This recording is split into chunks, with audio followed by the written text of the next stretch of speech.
Teología básica por el Dr. Charles C. Wright. Sección 9. Jesucristo nuestro Señor. Capítulo 46. La resurrección y la ascensión de Cristo. 1. La resurrección. A. La importancia de la resurrección de Cristo. 1. Para su persona. Si Cristo no resucitó de los muertos, entonces fue un mentiroso, porque él predijo que lo haría. Mateo 20:19. El ángel les dijo a las mujeres que llegaron a su tumba y querían saber dónde él estaba: no está aquí, porque ha resucitado como él dijo. 28:6. La resurrección autentica a nuestro Señor como un verdadero profeta. Sin eso, todo lo que él dijo estaría sujeto a duda. 2. Para su obra. Si Cristo no resucitó de entre los muertos, entonces, por supuesto, él no estaría vivo para realizar todos sus ministerios post-resurreccionales.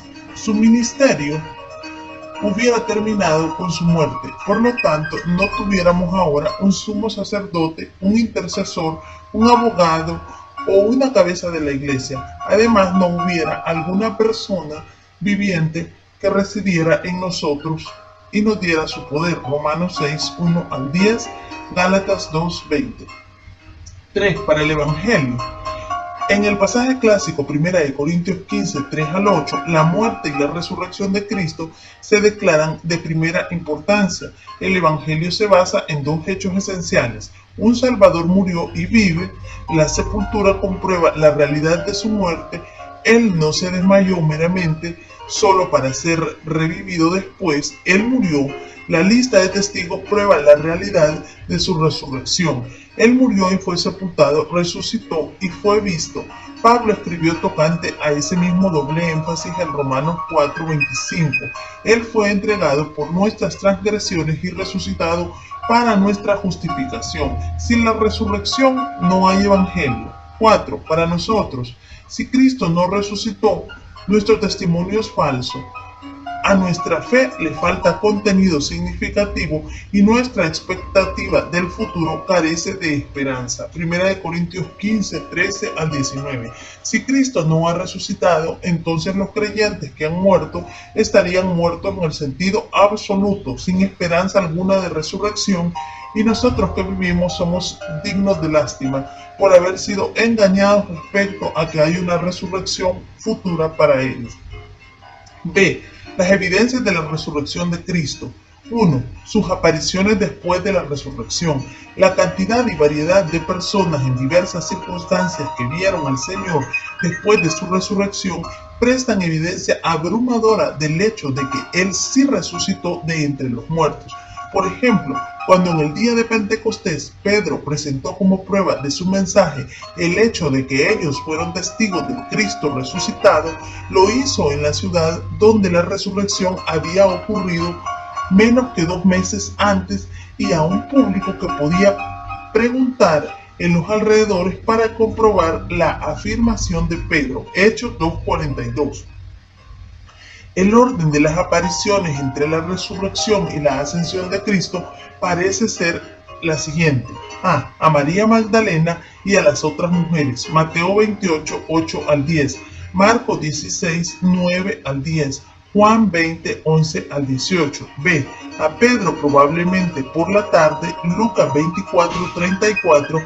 1 Corintios 15:5. C. A los discípulos en el camino a Emaús al anochecer. Marcos 16:12. Lucas 24:13-32. D. A los discípulos excepto Tomás en el aposento alto. Lucas 24:36-43. Juan 19:19-35. A los discípulos incluso Tomás el próximo domingo por la noche. Marcos 16:14, Juan 20:26-29. F. A 7 discípulos junto al mar de Galilea. Juan 21:1-24. G. A los apóstoles y a más de 500 hermanos, y a Jacobo, el medio hermano del Señor. 1 Corintios 15:6-7. H. A los que presenciaron la ascensión. Mateo 28:18-20, Marcos 16:19, Lucas 24:44-53, Hechos 1:3-12. 2.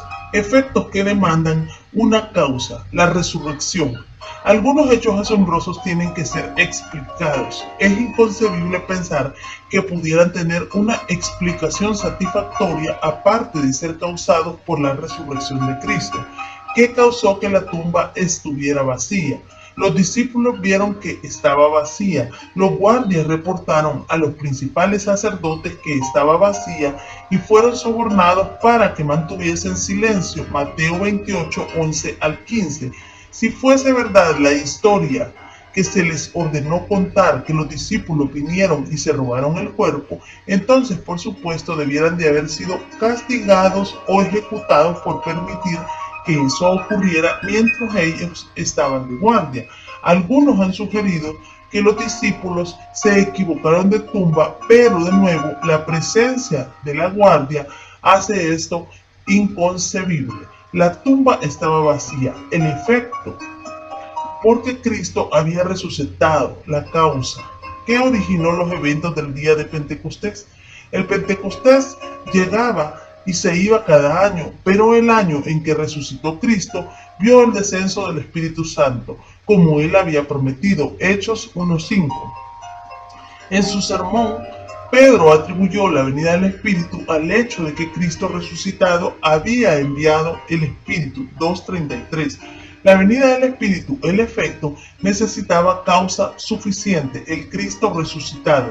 ¿Qué causó que cambiara el día de adoración?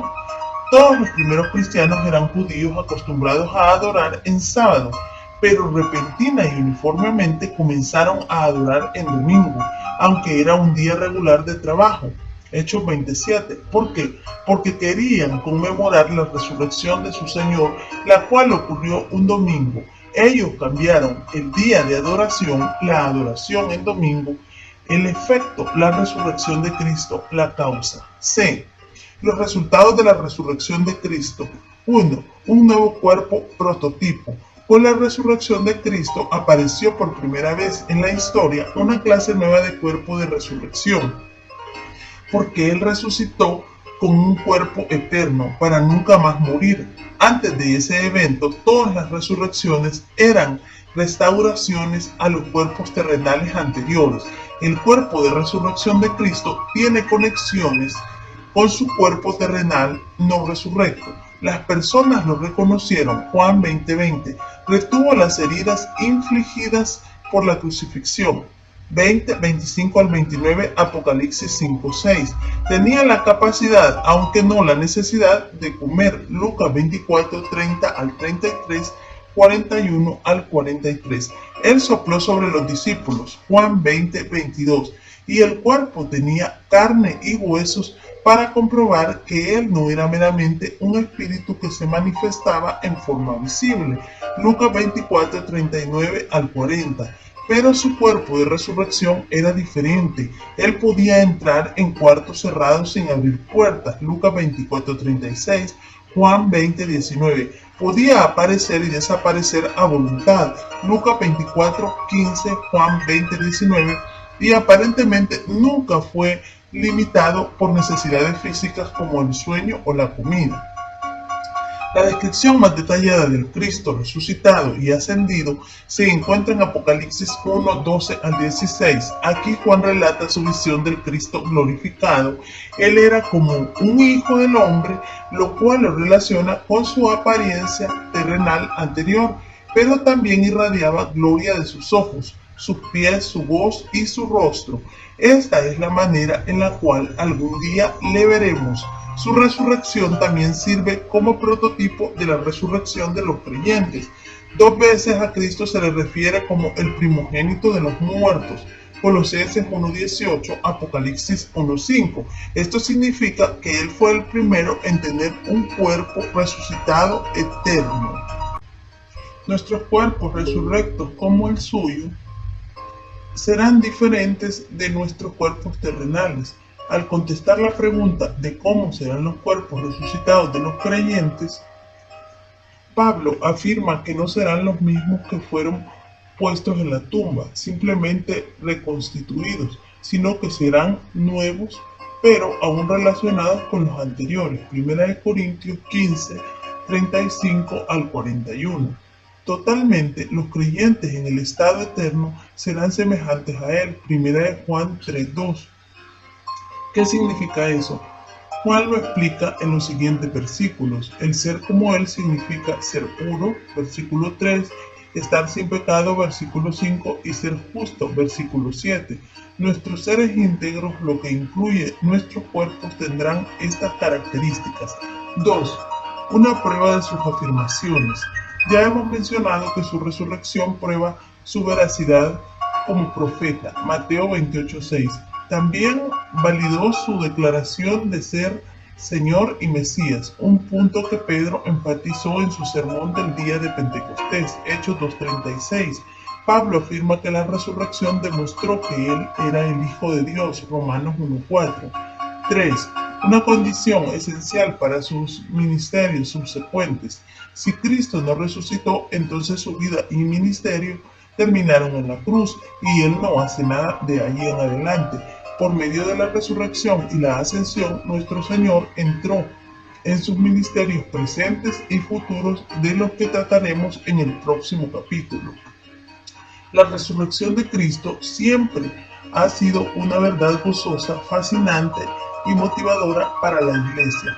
Una de las oraciones más simples y credos más primitivos era Maranata, ven Señor, o el Señor viene. 1 Corintios 16:22. Nadie que negara la resurrección de su Señor podría decir eso. Esta expresión afirmaba en la forma más clara que Jesús es el Señor viviente y que viene. Maranata. 2. La ascensión. Afirmaciones acerca de la ascensión. 1. En el Antiguo Testamento, dos referencias predicen la ascensión del Mesías. Salmo 68:18, citado en Efesios 4:8, y Salmo 110:1, citado en Hechos 2:34. 2. En los dichos de Cristo, nuestro Señor habló de ir a su Padre. Juan 7:33, 14:12 y 28, 16:5 y 10 y 28. Y específicamente de la ascensión, 6:62 y 20:17. 3. En los escritos del Nuevo Testamento, el debatido final de Marcos registra la ascensión, 16:19. Lucas habla de esta dos veces, Lucas 9:51 y 24:51. Pero la descripción principal está en Hechos 1:6 al 11. Otros pasajes del Nuevo Testamento se refieren a esta. Efesios 4:10, 1 Timoteo 3:16, Hebreos 4:14, 1 Pedro 3:22 y otros que hablan de la presente exaltación de Cristo. La presuponen. Colosenses 3:1. B. Descripción de la ascensión. 1. El lugar ocurrió hasta Betania, Lucas 24:50, es decir, en el lado del monte de los olivos que mira hacia Betania. Hechos 1:12. 2. El procedimiento. Cristo realmente viajó hacia arriba como sostenido por una nube. Versículo 9. La ascensión no fue una desaparición repentina, sino un movimiento gradual, aunque no por tiempo prolongado, hacia arriba. 3. La promesa. Mientras que los discípulos observaban, aparecieron dos ángeles y prometieron que el que acababa de serles quitado regresaría de nuevo de la misma manera. C. Problemas que surgen referente a la ascensión. 1. Fue contrario a las leyes de la naturaleza. Sí lo fue, pero el cuerpo resucitado de Cristo no estaba necesariamente sujeto a las leyes de la naturaleza. 2. ¿Ascendió él al cielo antes de su ascensión pública? Algunos piensan que Juan 20:17 indica que hubo una o más ascensiones antes de la que se detalla en Hechos 1. Sin embargo, el verbo yo subo es probablemente un presente futurista que se refiere a la ascensión pública venidera de Hechos 1 y ciertamente se refiere a esta. Es como si el Señor le estuviera diciendo a María: no me toques, no hay necesidad de esto porque aún no estoy a punto de ascender permanentemente. Todavía tendrás oportunidad de verme. Sin embargo, no hay duda de que yo ascenderé a mi Padre. Véase de Leon Morris The Gospel of John, Grand Rapids, Herman, 1971, página 840 al 1. D. La importancia de la ascensión. La ascensión marcó el fin del periodo de la humillación de Cristo y su entrada en el estado de exaltación. Aún los 40 días que transcurrieron entre su resurrección y su ascensión implicaron alguna limitación, por ejemplo, con respecto a manifestar su gloria. Note que sus apariciones posteriores a su resurrección y anteriores a su ascensión no asustaron a los discípulos en lo que respecta a la apariencia de su cuerpo resucitado, pero la aparición de Cristo después de la ascensión a Juan descrita en Apocalipsis 1 debió de haber demostrado su gloria mucho más vívidamente. Habiendo tomado lugar la ascensión de Cristo, entonces está listo para comenzar otros ministerios a favor de los suyos y del mundo.